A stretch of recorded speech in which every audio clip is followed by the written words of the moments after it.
Welcome to another edition of Ask Isaiah. I'm Isaiah Rose. Thank you for tuning into my YouTube page. I just want to come back at you guys, just really recapping the Lakers and Clippers from Sunday. Uh, the Lakers defeated the Clippers by 9. If you watched my previous post with Frank Tier, he actually had the Lakers winning. I didn't expect the Clippers to come out so sluggish early. But again, the Lakers did lose the first two games, so that's to be expected, especially with LeBron trying to make a statement over the next couple of weeks in regards to his MVP candidacy. Not necessarily uh, for the MVP, but just to stake his claim as premier player with a premier team and going towards this playoff push with the final 18 and 19 games left. I think that the game itself really mirrored a heavyweight matchup. The Clippers being on a run over the last couple of weeks, really getting healthy.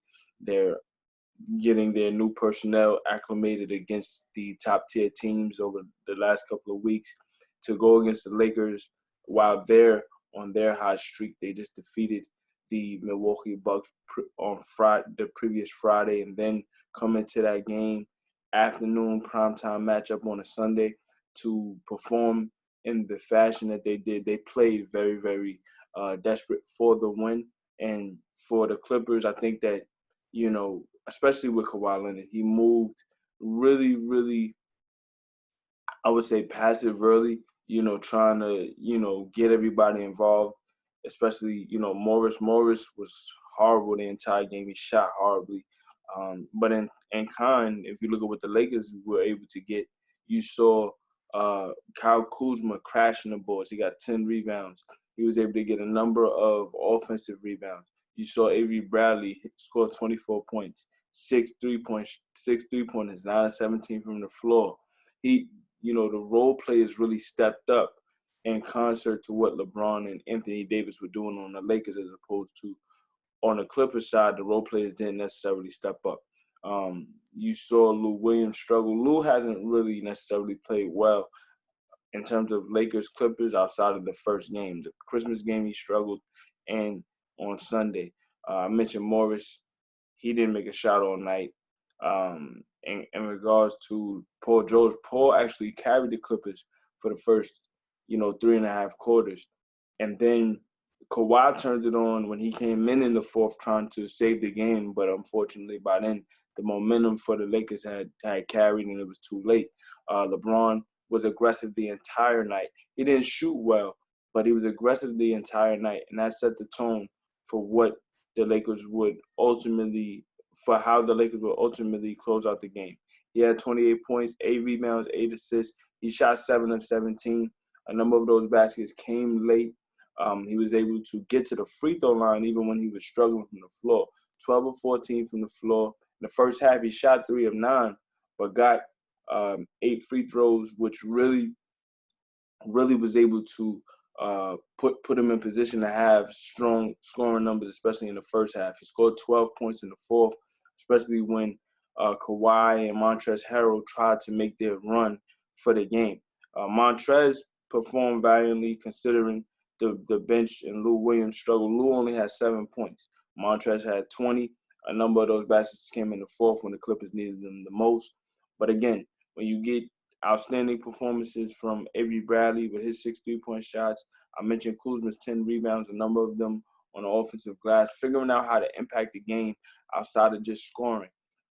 Those things were what got the Lakers over the top. To me, with the wins that the Lakers got on Friday and Sunday, that definitely adds more credence to the LeBron James MVP conversation. I still have Giannis as the front runner because he's had to carry the majority of the weight out without an ONBA caliber co-star like LeBron has had with Anthony Davis.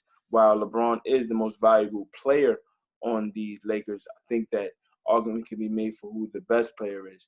And Davis has been consistent all year round. For the Lakers to play at their apex, LeBron has to be the one though by a clear margin. And I think that for these premier matchups against the Clippers and against Milwaukee, on Friday, LeBron was the best player, and he's the straw that stirs the drink for the Lakers. He's the engine. If he's not aggressive, if he doesn't attack, then the Lakers are not a premier championship level team.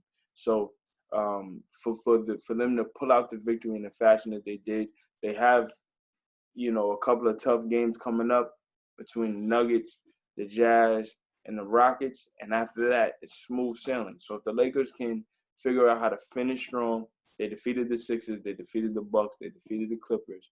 You finish these next rough patch out within the next 9 days, then the rest of the season is gravy. And I think that to have a near 65-win season, considering what they had last year, to put themselves in position to be a #1 seed in the West, to battle for home court throughout with Milwaukee, because I think that Milwaukee is probably going to go on a little rough patch with Giannis missing some games, and then they're probably initially going to rest him, eventually going to rest him at the end of the season, to have a near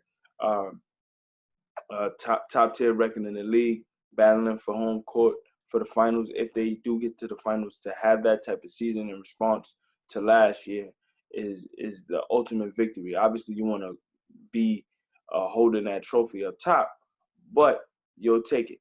In regards to what's going to be coming forward, you got some more games, like I mentioned, with the Nuggets. You got the Jazz. You got the Rockets. Those games are definitely going to be tests. But to defeat the Clippers in the fashion that they did at home, I mean, it was a road game, but to have the crowd behind you and need that win, especially falling down 0-2 to the Clippers in regards to the season series, to win it in the fashion that they did, much respect. Again, a lot of that had to do with Kawhi not necessarily being aggressive early, but you can't, draw straws and split hairs. That's more so on the Clippers rather than the Lakers. The Lakers understand that they understood that they needed the win. They got the win. Much respect to them.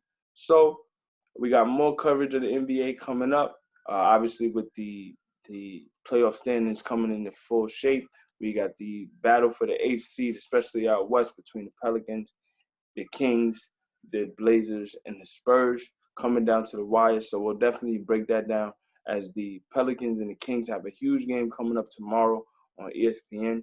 I'll be back to break down coverage of that and much more. So thank you for tuning in to my YouTube channel. This is Ask Isaiah. I'm Isaiah Rhodes. I'll be back with more.